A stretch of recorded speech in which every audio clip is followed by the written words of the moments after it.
simple things I did to make my diet as easy and enjoyable as possible. Let's start with the most important macronutrient, protein. If you're not getting enough protein, your body will end up burning through your muscle instead of just fat. It's why many people end up looking flat or skinny fat after their diet. To avoid that, eat protein every meal, and enough of it. If you open up your hand, the protein portion in each of your meals should be at least the size of your palm. But now let's talk about the big one, cutting calories. And here's where most people go wrong. They cut out entire food groups, which makes sticking to their diet impossible. You don't have to eliminate carbs or fats entirely. It's about modifying how much of them you eat. But fats are a great place to start because they're the most calorie dense and easiest to adjust. For example, think about your breakfast. Let's say you usually have 3 whole eggs and toast. What would be easier? Cutting out the toast so there's no carbs, or keeping the toast and instead reducing the fat by replacing those 3 eggs with 1 whole egg and egg whites? I know what the answer would be for me. And during my diet, I applied this concept by using half an avocado instead of a full one in my lunch wrap and having chicken or shrimp for dinner instead of beef. So I challenge you, take a look at what you're currently eating and find just 2 or 3 opportunities to cut down on your fat sources. That alone may already be enough to get you in a calorie deficit. However, chances are you're gonna have to tweak your carbs as well. But again, small changes. For breakfast, I cut my usual pre-workout oatmeal from a full cup to a half. For lunch, I swapped my 300 calorie tortilla wrap for 2 pitas that added up to just 120 calories. And for dinner, I cut my usual serving of rice in half and loaded up on extra veggies for fullness. It didn't feel like I really changed anything, yet the fat was quickly coming off. But let's be real, the hardest part of any diet is the weekends. Believe me, I've been there. You're sticking to your plan all week, but then social events come up.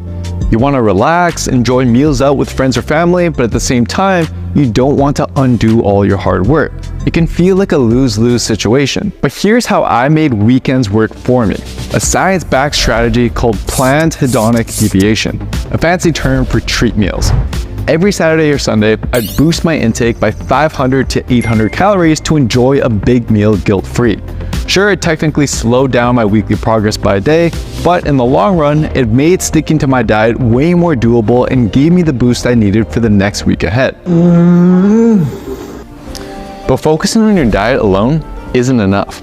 Combining it with a proper training plan can not only get you leaner faster, but also plays a crucial role in helping you keep the fat off long term.